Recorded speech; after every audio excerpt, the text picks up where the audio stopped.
Today, we're diving into Robinhood's latest developments, launching tokenized U.S. stocks and ETFs for European users, and building its own blockchain to reshape trading.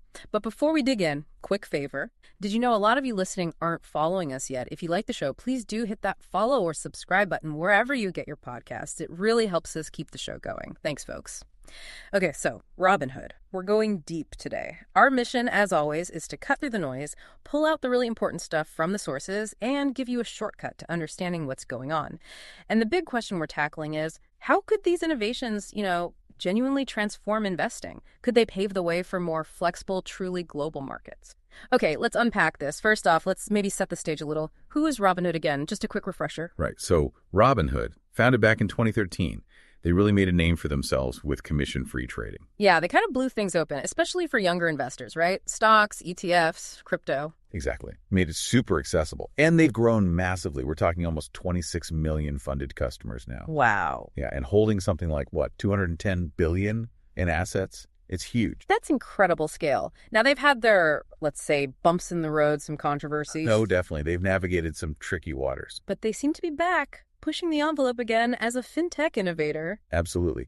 Which brings us to the big news, this launch of tokenized U.S. stocks and ETFs for European users. Yeah, this feels different, not just a small update. It seems foundational. It really does. And what's fascinating is the scope and honestly the speed. This isn't some tiny pilot program. Right out of the gate, it's commission-free, 245 trading, almost 247, 5 days a week, for now on over 200 major U.S. stocks and ETFs. 200, so we're talking the big names. Oh, yeah. Your Apples, Microsofts, NVIDIAs, the ones people really want access to, all available as tokens on a blockchain. And maybe just quickly explain ETFs for anyone less familiar. Good point. ETFs, exchange-traded funds. Think of them like a basket of investment stocks, maybe bonds all bundled together, but they trade just like a single stock. Great for diversification. Got it. So these tokens, how does that actually work? What's the tech? Okay, so currently they're using Arbitrum. It's a well-known Ethereum layer 2. Layer 2, like an express lane for Ethereum. Makes it faster, cheaper. Precisely. Ethereum itself can get congested and expensive, so layer 2s like Arbitrum handle transactions off the main chain, making it viable for this kind of high-volume trading. But they're not stopping there, are they? I read something about their own plans. Exactly. This is the really strategic part. Robinhood's announced they are developing their own layer 2 blockchain. Ah, okay. So they want to control the tech stack themselves. That's the long-term play, yeah. It gives them control over features, scalability, costs down the line, and probably helps navigate the complex regulatory stuff on their own terms. Makes sense. And this isn't just stocks, right? They're doing more in crypto, too. Yeah, it's broader than just tokenized stocks. For EU users, they've rolled out crypto perpetual futures with leverage. Okay, more advanced trading stuff there, higher risk, potentially higher reward. Definitely. And for US users, they've added staking for Ethereum and Solana, basically earning rewards for helping secure the network with your crypto. So it's a whole strategy integrating traditional assets in crypto. Absolutely. It's multifaceted. Yeah. And they're not done. They're talking about expanding the tokenized stock list to thousands by year end. Wow. And eventually aiming for true 24/7 trading.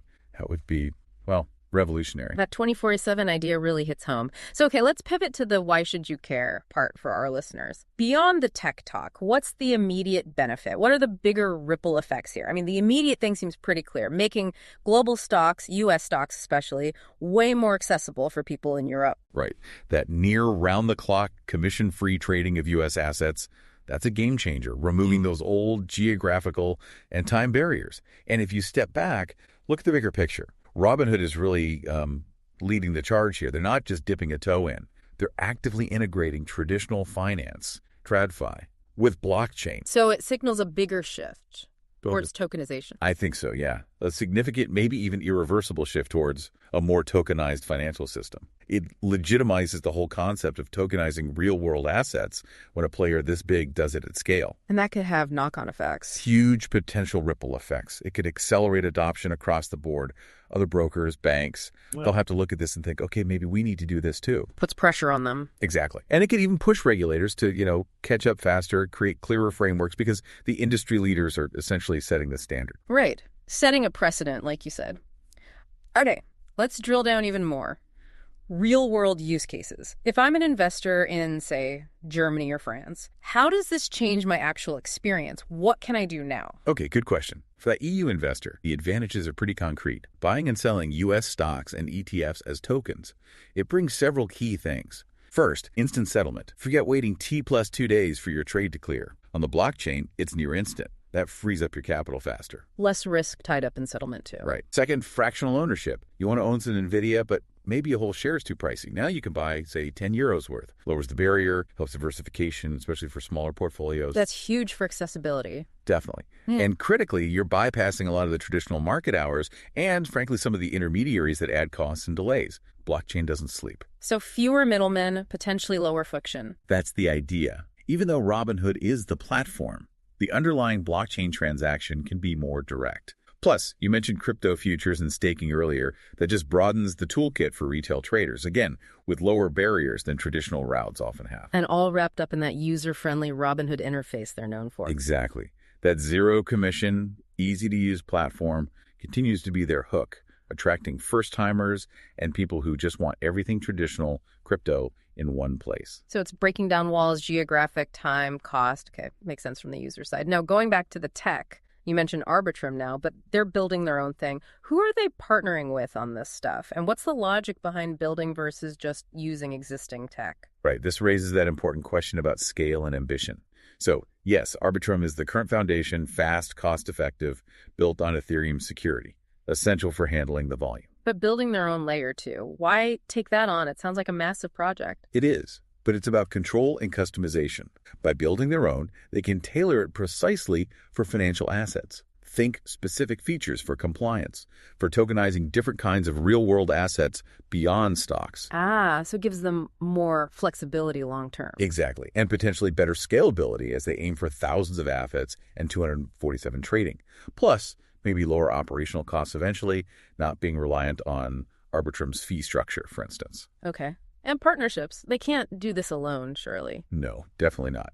They're leveraging key partnerships. You see names like Bitstamp mentioned, a major crypto exchange, likely for liquidity and crypto services, and WonderFi, a Canadian digital asset company. So they're pulling in expertise and infrastructure from the crypto world. Correct. It provides regulatory cover in some areas, infrastructure support, liquidity, all crucial for this kind of global rollout. Yeah. And the scale they're aiming for is just vast, over 400 million people across 30 EU and EEA countries. That's a massive target market. Huge ambition. Okay, it sounds incredibly ambitious, but with ambition comes risk, right? Every bold move has hurdles. What are the main challenges or concerns you see for Robinhood here? Yeah, you're absolutely right to ask that. The number one risk, I'd say the biggest unknown, is regulation. Always the elephant in the room with crypto and tokenization. Always. The rules around tokenized securities, crypto derivatives, they're still being written, and they vary hugely from country to country. Robinhood's wading into uncharted territory across dozens of jurisdictions simultaneously. So just figuring out how these things are classified, security, commodities, something else. Exactly. And the rules that apply change depending on that classification. It's a complex legal maze. Then there are the operational challenges. Like what? Well, things like custody. How do you securely hold and manage these digital tokens representing stocks? It's different from traditional share ownership. Ensuring there's enough liquidity buyers and sellers for smooth trading, especially for less common tokens. Where you don't want people stuck unable to sell. Precisely. And even price discovery, how the market determines the fair price. It might work differently than on established stock exchanges. These aren't trivial problems. And Robinhood's own history, does that play a role? It could, yeah. We have to remember the past platform outages, especially during volatile times, and the regulatory scrutiny they've faced. Building and maintaining user trust is paramount, especially when you're asking them to embrace new technology like this. Reliability is key. That's a good reality check on the potential pitfalls. So pulling it all together, what's the big picture for Robinhood's strategy going forward? What's the next major milestone we should expect? Well, they've been pretty clear about the immediate roadmap. First, expect that rapid expansion of tokenized stocks and ETFs, getting to those thousands of assets they mentioned. Okay, more choice. Yep, and pushing towards that 247 trading goal. That's a big technical and operational lift, but it's clearly the vision. And their own blockchain. Critically, yes. The launch and implementation of their own layer 2, that feels like the linchpin for the next phase, powering all this tokenization, maybe even moving beyond stocks and ETFs eventually into other real-world assets. So the overall theme is Deeper integration, more global reach. Absolutely. Continued global growth, relentless innovation, blurring those trad for crypto lines, and just embedding blockchain deeper into the retail investing experience. They're definitely betting big on this future. Okay, so to wrap up our deep dive today, Robinhood's latest moves, the tokenized assets in Europe, building their own blockchain, it's undeniably a bold play, a really strategic step towards tokenized everything, continuous markets. Yeah, they're clearly trying to bridge that gap between legacy finance and the crypto world in a very fundamental way. And while, as we discussed, they face some serious hurdles, regulatory, operational, if they pull this off, if they execute this vision successfully. Yeah, and what? Then they could genuinely reshape retail investing globally.